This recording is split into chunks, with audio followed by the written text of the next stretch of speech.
L'espai internet també se suma a la setmana de la lectura. I és que la xarxa i els llibres no només no són enemics, sinó que es complementen molt bé.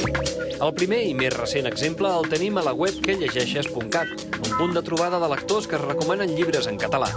Va néixer impulsada per la Institució de les Lletres Catalanes el 23 d'abril i ja supera els 2.000 usuaris. Funciona com a fòrum d'opinió, però ofereix també agenda, jocs i concursos i moltes coses més. En castellà trobem una web similar, quelibroleo.com. En aquest cas s'ofereixen resums dels llibres, fitxes tècniques completes i crítiques. A més, cada lector pot puntuar els llibres de l'1 al 5 i ajudar a establir classificacions. Per llegir-se un llibre primer s'ha de trobar. Si no recordem bé un títol, una eina indispensable és el fitxer de l'ISBN, la Institució Oficial de Registre de Llibres.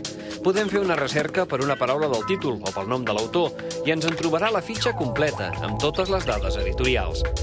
Si malgrat tot està esgotat o descatalogat, podem recórrer a iberlibro.com, un buscador que recull els arxius de més de 13.000 llibreries d'ocasió de tot el món.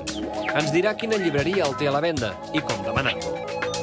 I per acabar, una manera de llegir, però no pas amb els ulls, sinó amb les orelles. Le pasó a Daniela. Ay, porque mira que era inteligente ella, lista. El canal Narradores de YouTube és el primer creat per donar veu als narradors de contes professionals. Ja aplega una trentena de contes en castellà i en català i suma més de 12.000 audicions. Hi ha versions de contes tradicionals i també de relats de grans autors.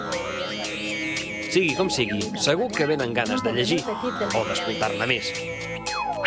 Tots els enllaços, com sempre, a 3cat24.cat, el blog de l'Espai Internet, on aquesta setmana, a més, hi trobareu recomanacions de lectura sobre internet.